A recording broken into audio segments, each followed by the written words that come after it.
Hello dear students, class 5th के लिए हम लेकर आए हैं अपनी अगली वर्कशीट। तो आज हम करने वाले हैं, हम हिंदी कर चुके हैं, ईवीएस कर चुके हैं, ठीक है। हम चल रहे हैं मैथ्स की तरफ। तो मैथ्स में हमारी कितनी वर्कशीट्स हम कर चुके हैं देख लेते हैं। हम कर चुके हैं यहाँ तक, ठीक है। अपनी 2 वर्कशीट्स हमारी कंप्लीट कर लिया हमने लास्ट वीडियो में, ये और ये हमने की थी एक्टिविटी 1 और एक्टिविटी 2। आज हम करेंगे 3, 4 एंड 5, ठीक है। तो बच्चों इसमें देखिए, यहाँ पर हमें 106, 132 ये 2 बार दिया है, ठीक है। तो दोनों के लिए यही काम आएगी, एक बार करेंगे। और 141 3 वर्कशीट हमें करनी है। पेज नंबर 29, 62 एंड 64, 62 एंड 64 2 बार दिया है, ठीक है। तो इन दोनों के लिए यही होगा। तो चलिए चलते हैं जल्दी से अपनी वर्कशीट की तरफ 106 पर। 106, तो यहाँ पर हम वर्कशीट नंबर 106 करते हैं। देखिए पहला है चित्र पहेली नहीं करनी, ठीक है। तो हमें करनी है सिर्फ स्वाति की घड़ी, ये टॉपिक हम करेंगे। देखिए यहाँ पर हमने जो लास्ट पढ़ा, कुछ घड़ी की सुइयाँ समकोण बनाती हैं, ठीक है। आपको समकोण एंगल यानी कि राइट एंगल ट्रायंगल, मैं इंग्लिश में बता देती हूँ, राइट एंगल ट्रायंगल, ठीक है। तो ये होता है एल शेप में, यानी कि ये हमेशा ऐसे बनता है। ये आपका एल उल्टा भी हो सकता है, ठीक है। ये एल इस तरीके से भी हो सकता है और ये इस तरीके से भी हो सकता है। तो लेकिन ये जो एंगल बनेगा वो एल पर ही बनता है, इसमें कोई घुमाव नहीं होता, ठीक है। इसे बोलते हैं ऐसे हिंदी में समकोण, इंग्लिश में right angle triangle, right angle, ठीक है। सिर्फ एंगल पढ़ रहा है, सॉरी ट्रायंगल नहीं, ट्रायंगल तो अभी हम नहीं पढ़ रहे, तो इसे हम बोलेंगे सिर्फ राइट एंगल, ठीक। इतना याद रखेंगे आप, राइट एंगल, ट्रायंगल ना लगाएं अभी। क्या आप घड़ी में ऐसा समय बता सकते हैं जब घड़ी की सुइयाँ समकोण बनाती हैं, यानी कि राइट एंगल बनाती हैं? तो चलिए देखिए किस किस समय हो सकता है वो। जब छोटी सुई 3 पर, बड़ी सुई 12 पर हो, तो एल शेप बन रही है, ठीक है। एल शेप बनानी है हमें, तो ये इस तरीके से भी हो सकता है, ठीक है। और ये ऊपर की तरफ कर देते हैं, ठीक है, 12 पर, और ऐसे भी हो सकता है, ये भी एल, ठीक है। तो एल शेप में हमने राइट एंगल ट्रायंगल बना दिए। ये बनाने की ज़रूरत नहीं है, आप सिंपल घड़ी बनाकर भी एंगल दिखा सकते हैं। तो एक तो आप घड़ी कॉपी में ये बनाएंगे, आगे है यहाँ पर दिए हुए समय को बताना है, ठीक है। कौन सा एंगल बना रही है? समकोण यानी कि राइट एंगल, इसको कॉपी में लिख लें, राइट एंगल समकोण, ठीक है। समकोण से बड़ा, राइट एंगल से बड़ा, ठीक है। तो इसको लिख देंगे मोर देन राइट एंगल, ठीक। और समकोण से छोटा, लेस देन, फिर पूरा लिख देंगे राइट एंगल, ठीक है। तो देखिए ये कौन सा बना रही है हमारा राइट एंगल, कैसे बनेगा? ऐसे, और ये इससे ज़्यादा हो रहा है ना, देखिए, तो ये मोर देन है, ज़्यादा बना रही है, तो यहाँ पर आ जाएगा मोर देन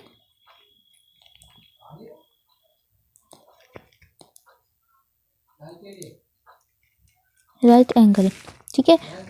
और यहाँ पर इतना होता, देखिए, तो ये इससे कम बन रहा है ना, तो ये वाला एंगल हो जाएगा हमारा, एंगल हट गया, ये वाला हो जाएगा हमारा लेस देन, ठीक है। फिर आगे आप लिख देंगे राइट एंगल, और ये पूरा राइट एंगल बन रहा है, तो यहाँ पर आप लिख देंगे पूरा राइट एंगल, ठीक है। राइट एंगल की स्पेलिंग ये रही, तीनों में ऐसे ही लिख देंगे।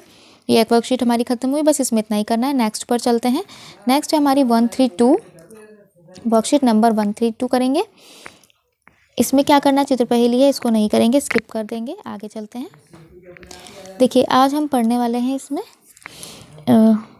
सोनम और सफीना के मोहल्ले में एक पार्क था, लेकिन उसकी देखभाल ना होने के कारण अब वह बहुत बुरी हालत में है, ठीक है। मोहल्ले वालों ने एक दिन आपस में मिलकर सोचा कि क्यों ना इस पार्क को ठीक किया जाए। सभी लोगों ने मिलकर फैसला किया कि पार्क के चारों ओर बाड़ लगाएंगे, यानी कि फेंस लगाएंगे, जो तार होता है ना कांटे वाला, वो, ठीक है, ताकि कोई जानवर पौधों को खराब ना कर सके। इसके अतिरिक्त उन्होंने सोचा कि पार्क को 2 बराबर हिस्सों में बांटेंगे, एक हिस्से में पेड़ लगाएंगे और दूसरे हिस्से में बच्चों के झूले लगाएंगे। वे सब लोग अब हिसाब लगाने में लग गए कि इस काम में कितने रुपए खर्च होंगे। तो चलिए हिसाब लगाने में मदद करते हैं। जब हम फेंस लगाएंगे, ठीक है, ये चारों तरफ, तो किसी भी जगह का जब हम चारों तरफ का साइड प्लस कर लेते हैं ना, तो वो हमारा पेरीमीटर होता है, ठीक है। चलिए देखते हैं। पहला है प्रश्न, यहाँ पर आपको दिख रहा है 20 सेंटीमीटर इसकी लंबाई है और 10 सेंटीमीटर इसकी चौड़ाई है। ठीक है। पार्क के चारों ओर बाड़ बनाने के लिए कितने मीटर तार की आवश्यकता होगी? पूरे में तार लगेगा तो यहाँ से यहाँ तक सारी लंबाई हमें देखनी है।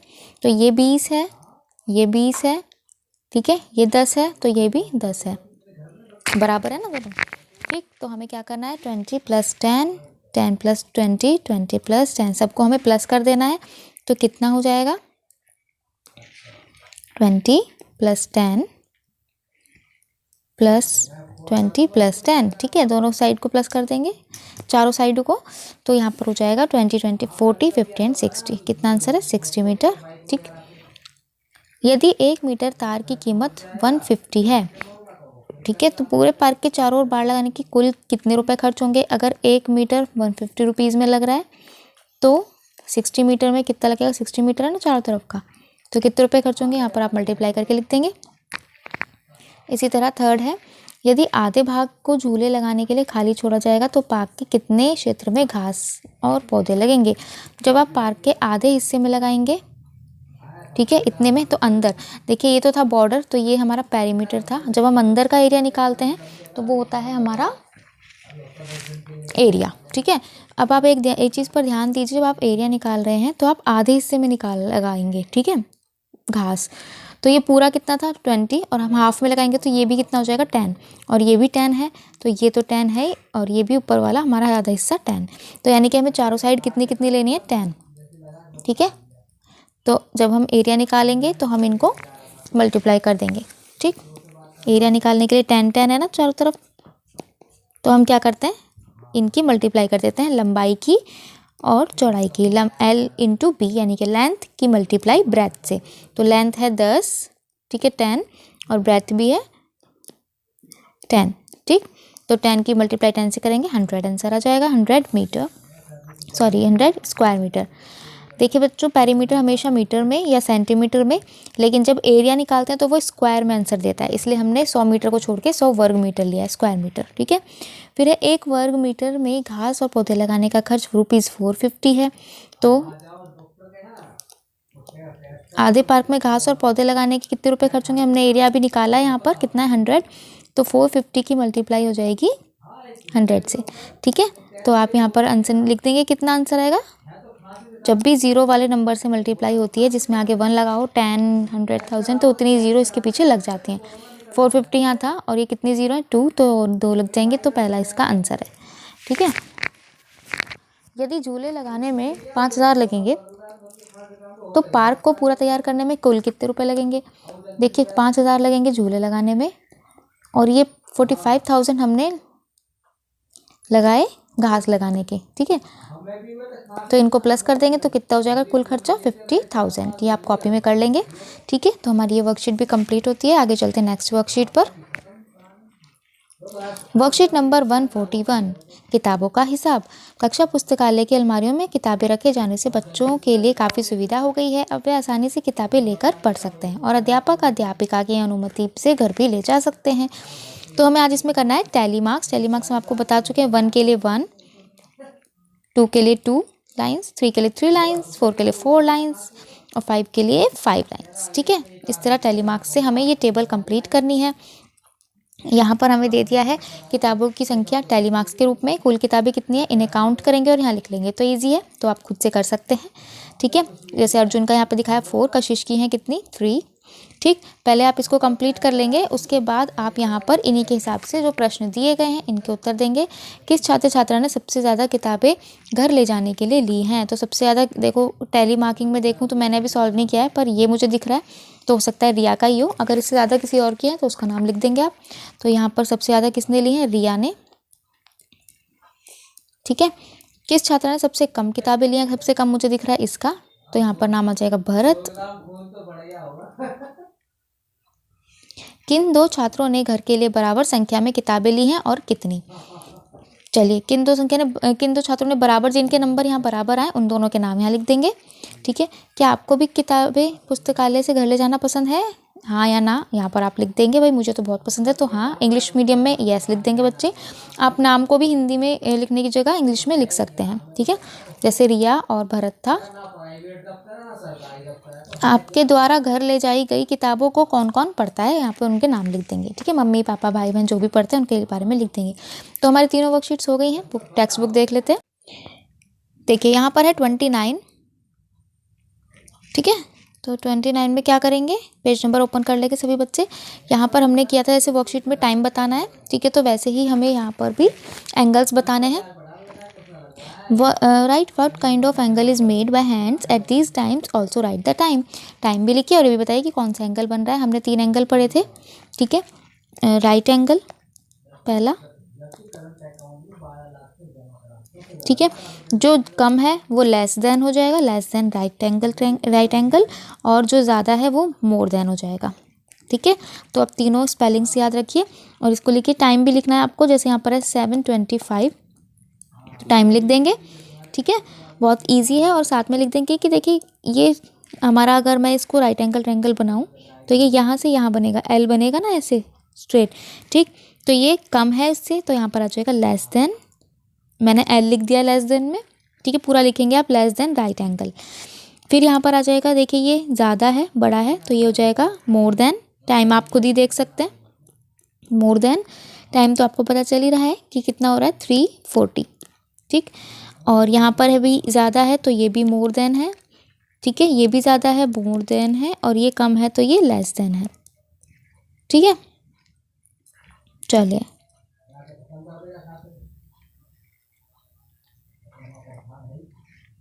draw the hands of the clock when they make an angle which is less than a right angle, also write the time। तो यहाँ पर लेस देन एंगल बनाना है राइट एंगल से, तो आप कोई भी एंगल बना सकते हैं। ठीक है, बस कम होना चाहिए, जैसे मैंने यहाँ पर दिखा दिया ये। और जो आप एंगल बना रहे हैं उसका टाइम लिख देंगे, जैसे मैंने यहाँ पर जो सुइयाँ बनाई उसके हिसाब से 5:20। ठीक है, तो ये टाइम है। 2 आप बाकी के आप खुद बना लेंगे। ध्यान रखें एल से कम हो, ये ना बने इससे कम हो, इस तरीके का।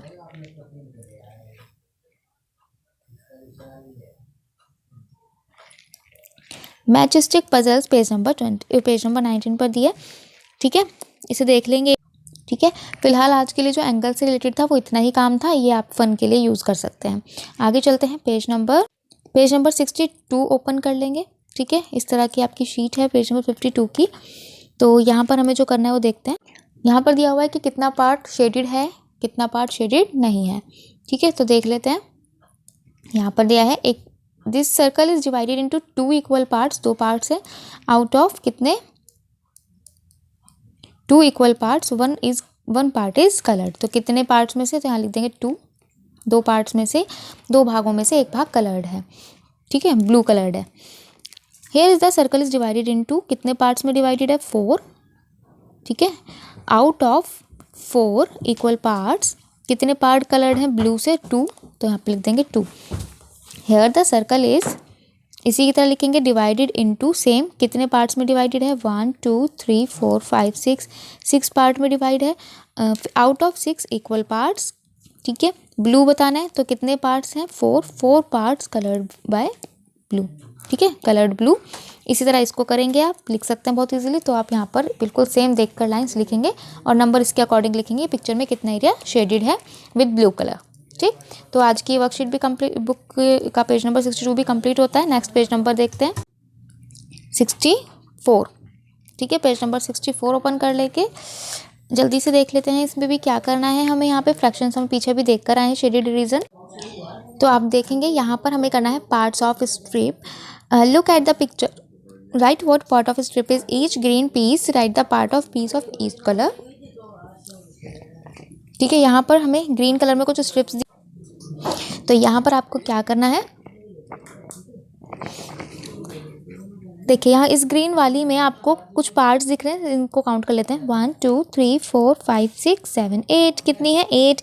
तो यहाँ पर 8 पीसेस दिए हैं और यहाँ पर कुछ प्रश्न पूछे हैं तो हमें बताते जाना है। How many 1/4 will make a half. देखिए यहाँ पर हाफ किस में है, ये दिख रहा है, हाफ दिख रहा है ना, इसमें एक लाइन को 2 टुकड़ों में बांटा हुआ है।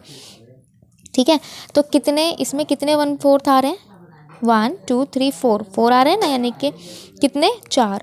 तो 4 हिस्से यहाँ पर लिख दीजिए 1/4, कितने 4 1/4। जब हम 4 बार 1/4 लिखेंगे, ठीक है, तो वो उसका हाफ बना देंगे, 1 2 3 4 यानी कि 8 में से 4 हिस्से, ठीक है, इतना एरिया। तो इसका आंसर आप 4 लिख दीजिएगा। नेक्स्ट में आएगा हाउ मैनी 1/8 विल मेक 1/4। तो 1/8 कितने 1/8 1/4 बनाएंगे, 1/4 यानी कि देखिए एक के 4 हिस्से कर दिए, 1 2 3 4, तो एक में कितने आ रहे हैं 2, कितने हैं 2, तो इसका आंसर 2 हो जाएगा। और कितने 1/8 बना रहे हैं, हाफ, ठीक है, 1 हाफ कितना बना रहे हैं, ओके 1/8 का क्वेश्चन यहाँ पर है, 1/8 में कितने हाफ बना रहे हैं, 4 यहाँ पर आएगा, और यहाँ पूछा है 1/4 का, तो फोर्थ वाले ये हैं, कितने 1/4 मिलकर 2 बना रहे हैं, हाफ बना रहे हैं, वो है 2, तो यहाँ पर आ जाएगा आंसर 2, इसको 2 कर लेंगे, ठीक है, इसको भी 2 और इसको 4। बस यही करना था आज की टेक्स्ट बुक में, हमें इससे ज़्यादा रिलेटेड और कुछ नहीं करना है। तो अब चलते हैं अपनी इस वर्कशीट को एंड अप करते हैं। तो चलिए, यहाँ पर ये हमने देख लिया, ये भी कंप्लीट, ये भी कंप्लीट, और ये भी हमारा कंप्लीट हो चुका है। तो आज की वर्कशीट में इतना ही। नेक्स्ट वीडियो में हम लेकर आने वाले हैं आपके लिए इंग्लिश। अब हमारी सिर्फ 2 वीडियोस बची हैं जिसमें हम इंग्लिश को कंप्लीट कवर कर देंगे, ठीक है। इसके बाद आपका ऑल होमवर्क कंप्लीट हो जाएगा, ठीक। तो अगर आपने अभी तक हमारे चैनल को सब्सक्राइब नहीं किया है तो हमारे चैनल को सब्सक्राइब करें, वीडियोज़ को लाइक करें और शेयर करना बिल्कुल भी ना भूलें। Thank you.